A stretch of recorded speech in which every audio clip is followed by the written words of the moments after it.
Y vamos a aprovechar también para hablar con el padre Alejandro Solalinde, que el día de ayer presentó y se reunió con el presidente Andrés Manuel López Obrador para presentarle esta propuesta de la Coordinación Nacional de Asuntos Migratorios y Extranjería con México, la cual pretende sustituir al actual Instituto Nacional de Migración. Al salir de esta reunión que sostuvo con el mandatario, el padre explicó que se está afinando con el gobierno mexicano un nuevo proyecto que pretende crear una instancia federal que sustituya al actual Instituto Nacional de Migración. Para hablar sobre este tema, invitamos al padre Alejandro Solalinde, a quien le damos la bienvenida a este espacio. Muchísimas gracias, padre, por estar aquí con nosotras en Café y Noticias. Pues muchas gracias, qué bueno que estoy con ustedes.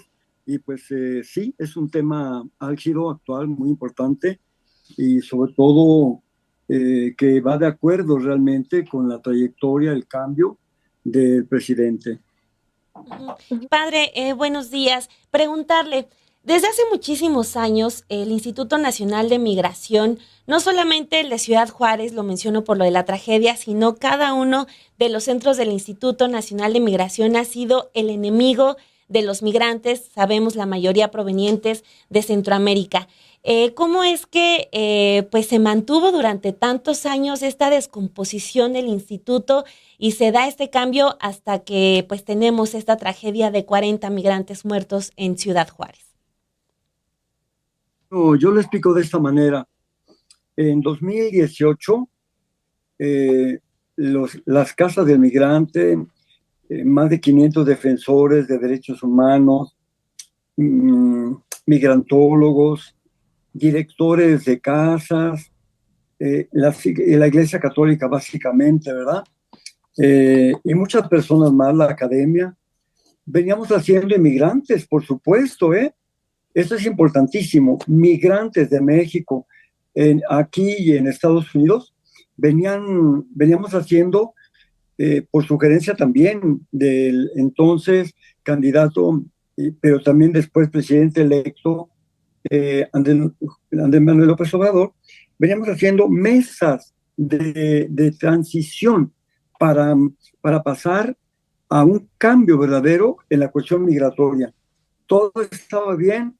Terminamos la última mesa en diciembre de 2018 y apenas empezando 2019 se entregaron los resultados al presidente mediante Alejandro Encinas, porque él era el titular supuestamente de migración.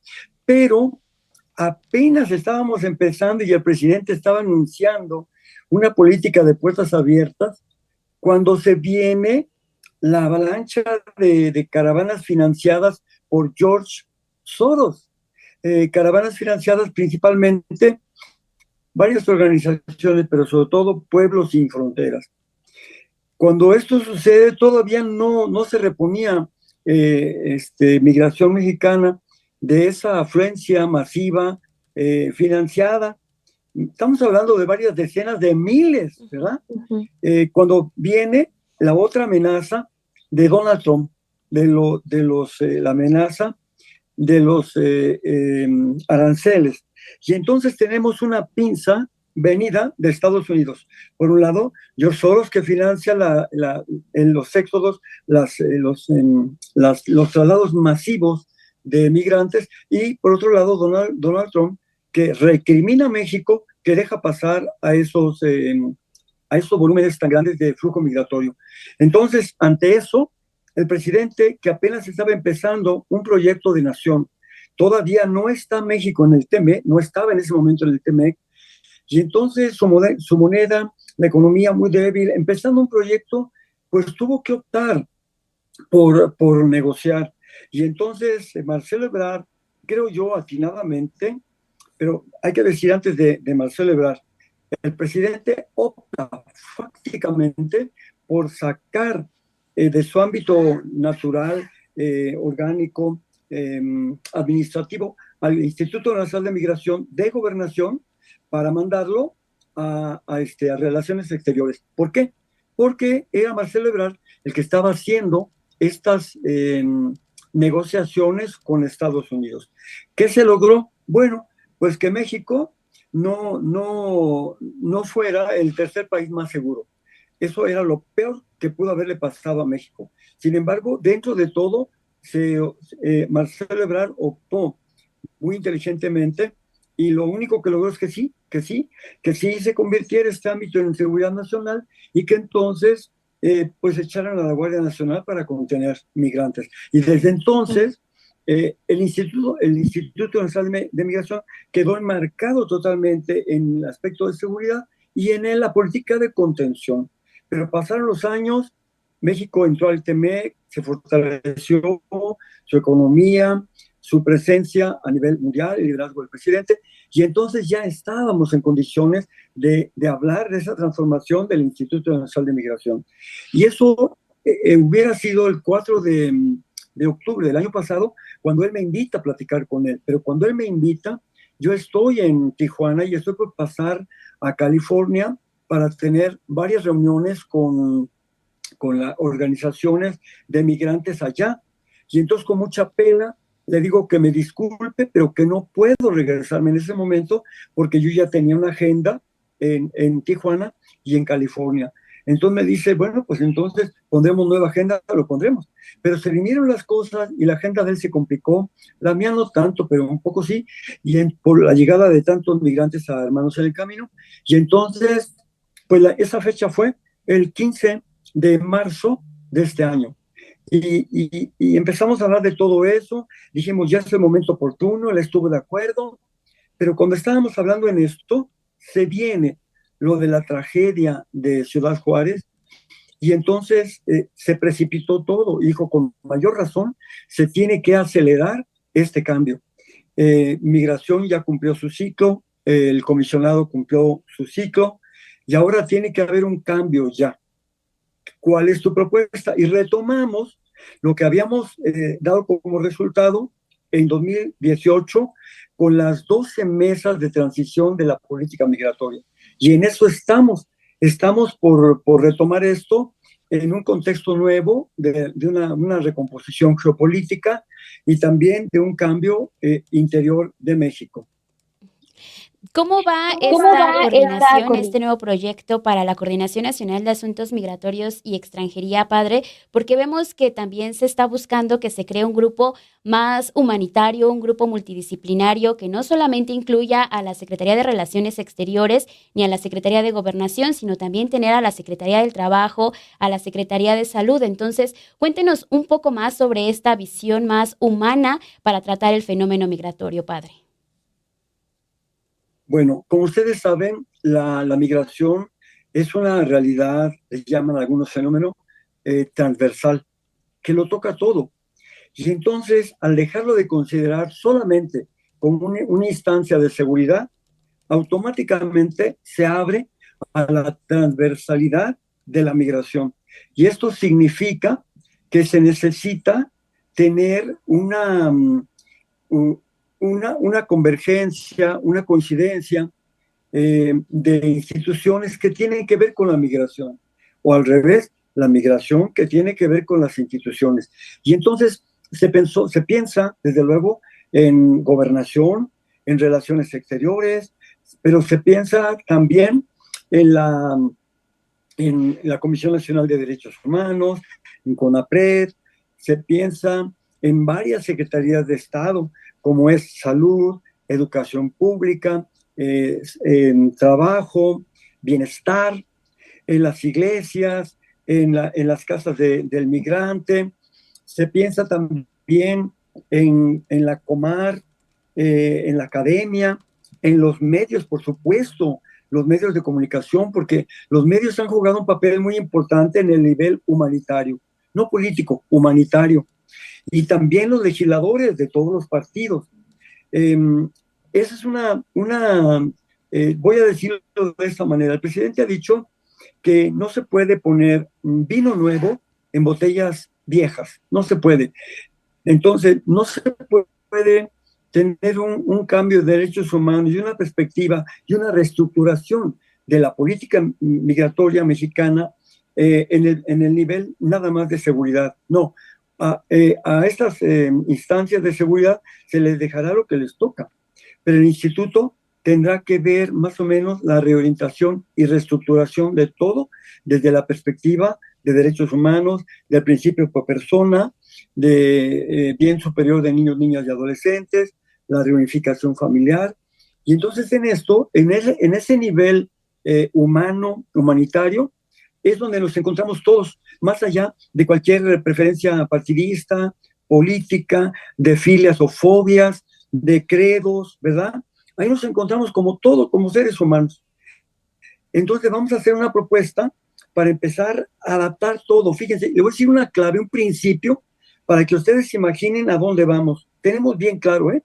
Por ejemplo, dentro del territorio nacional, por la Constitución, artículo primero, pero también de la ley migratoria del 24 de febrero de 2011, las personas migrantes, independientemente de su estatus migratorio, tienen derechos. Pero ¿cómo pedirle, por ejemplo, a un migrante que ejerza su derecho a la educación como adulto, pero también como niños, niñas y adolescentes, si están en situación de movilidad? La escuela es fija, la escuela no se mueve. Hay que ir a la escuela, pero la escuela no va a ti. Y entonces, si queremos de verdad que se ejerzan prácticamente los derechos humanos de los migrantes en el tema de educación, bueno, pues se tiene que ser una escuela móvil, se tiene que crear un sistema dinámico que pueda acompañar al migrante. Por ejemplo, eh, los niños entran, niños, niñas y adolescentes, pero también adultos, ¿eh? Entran, digamos, por Tapachula, por decir un ejemplo. En Tapachula, los profesores de las zonas escolares de ahí se van a organizar para dar clases inmediatamente a los niños, niñas y adolescentes, pero también a los adultos, ¿verdad? Mediante el INEA, la coordinadora nacional de INEA, Tere Lupe, la maestra Tere Lupe, está en la jugada de todo esto, en el acuerdo de todo esto. Y entonces se inscriben los niños, las personas, los estudiantes, vamos a decirlo, de cualquier edad, y entonces se les da seguimiento a Ixtepec. Cuando llegan a Ixtepec, ya está trabajando, no es que vaya a ser, ya está trabajando una planta de maestras, maestros, en todos los niveles, para que ellos puedan dar clases físicas presenciales. Pero después tienen que moverse porque van a estar ahí el tiempo que duren sus trámites, que pueden ser semanas o meses. Pero terminando, ellos tienen que seguir su camino, irán al norte. En el norte, mientras ellos pisen territorio nacional, habrá una planta de profesores que continúen con este programa. Yo no he tocado ahorita los contenidos, nada más estoy diciendo el cómo, la metodología. Y luego, pero ya se van a Estados Unidos, ¿cómo le vamos a hacer allá? ¿Se van ellos y ya se quedan sin sus clases? No, se continúa el acompañamiento académico, las clases, las enseñanzas en forma virtual. Lo que falta ver allá en Estados Unidos es quiénes podrían apoyarlos. Primero, Estados Unidos que los tenga que apoyar, pero también se les puede dar sus papeles aún estando allá. ¿Esto por qué se pensó? ¿Salió del escritorio? No. El año antepasado, 2021, tuvimos un niño haitiano que se llama Arnoldson. Entonces él tenía 10 años, su papá Adinor y su mamá Vaseline. El niño era el único que venía con ellos de 10 años. Bueno, pues ese niño amaba la escuela y empezó a estudiar a través bueno, primero en forma presencial porque se podía, pero después el semáforo del COVID cambiaba y ya no era naranja ni verde, era rojo.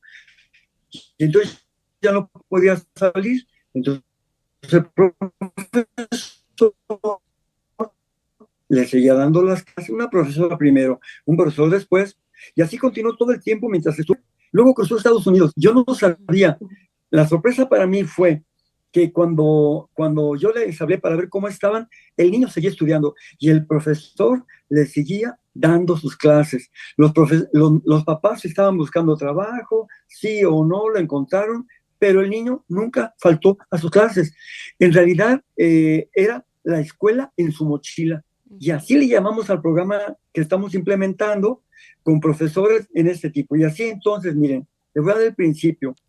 Dice Jesús primero, ¿no? Jesús es el que da el principio por persona. la centralidad de la persona, de la vida humana. Entonces, dice Jesús, no es el hombre para la ley, es la ley para el hombre.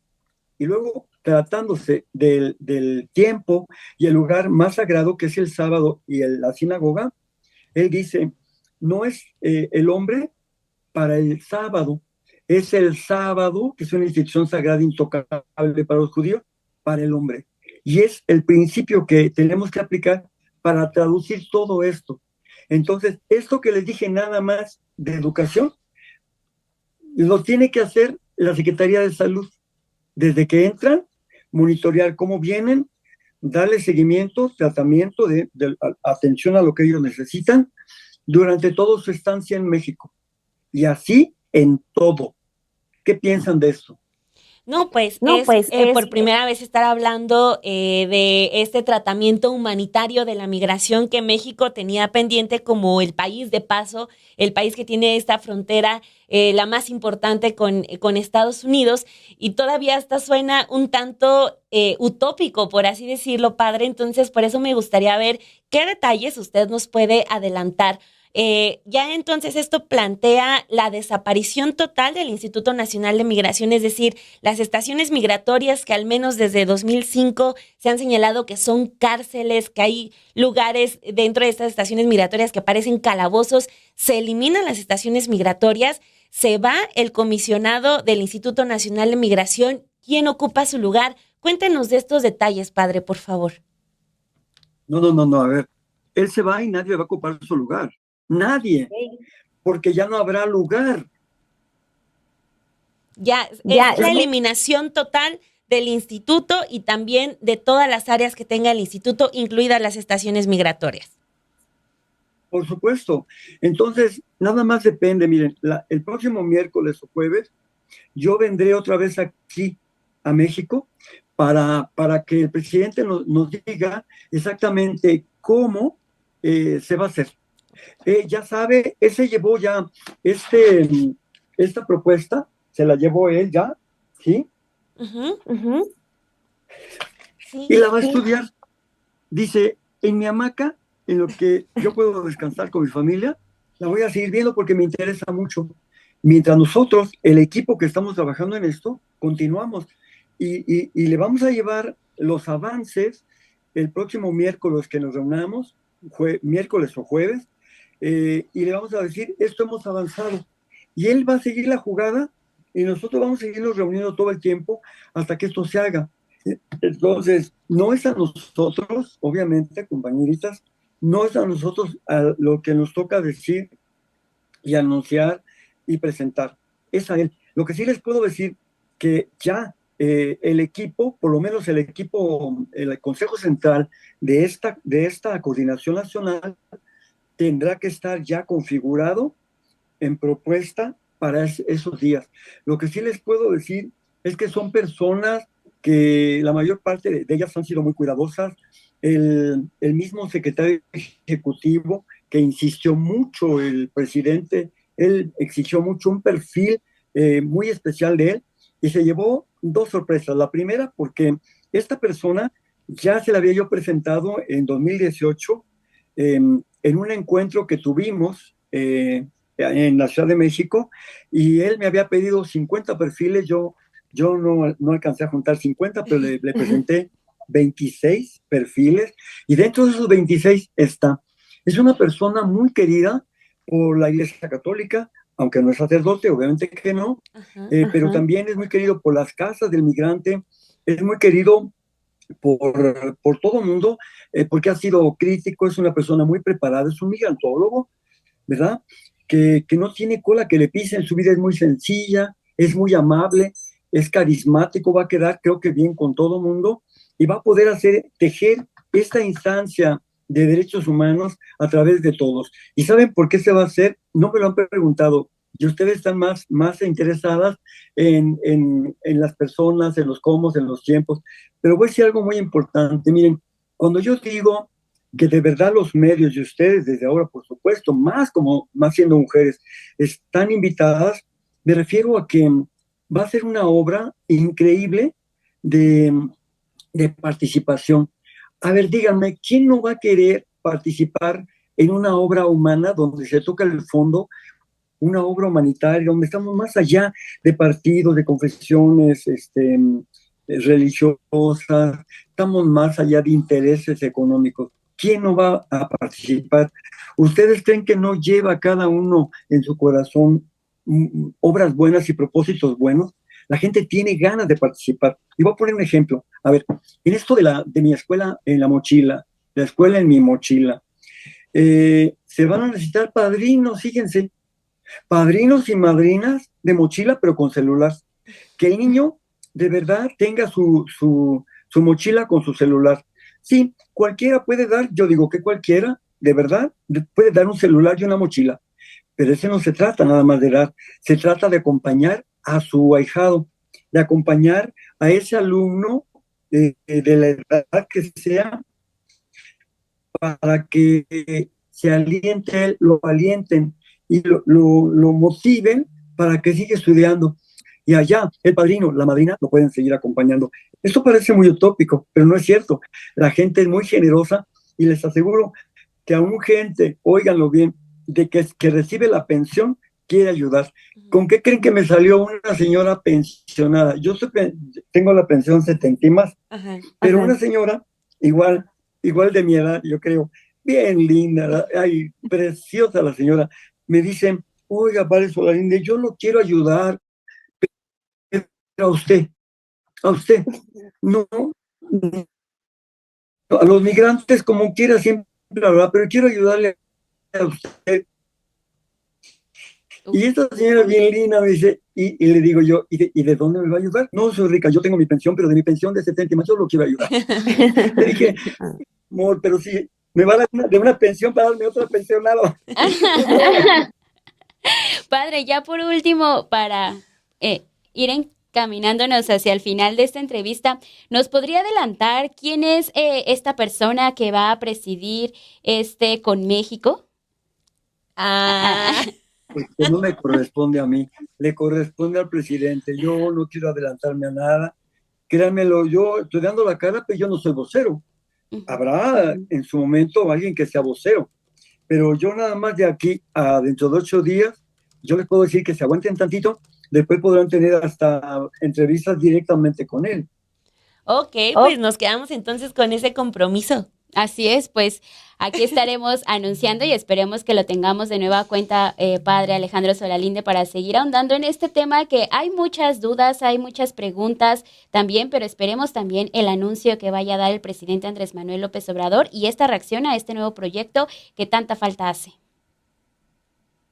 Muchas gracias, les mando un abrazo y seguiremos en comunicación con mucho gusto. Muchísimas gracias. Gracias, padre, buen día. Pues sí, sin duda, una deuda que hay con los migrantes centroamericanos en su paso por México. Hay muchos, todos ellos van en su mayoría de paso. Entonces, tenemos acá todavía al padre. No, a ver si podemos poner, Georg, al padre otra vez, por favor. Porque acá ¿Qué pasó, padre? Ya está otra vez al aire. Discúlpeme, es que No. se me olvidaba lo más importante. ¿Qué pasó? ¿Qué pasa? Lo más importante. ¿Saben quién es el más importante en este proyecto? El migrante. El migrante. Ellos van a dejar de ser objetos perseguidos para ser sujetos que formen parte activa de la mera coordinación del Consejo. Ahí vamos a tener migrantes. Disculpen, pero yo les tenía que decir esto.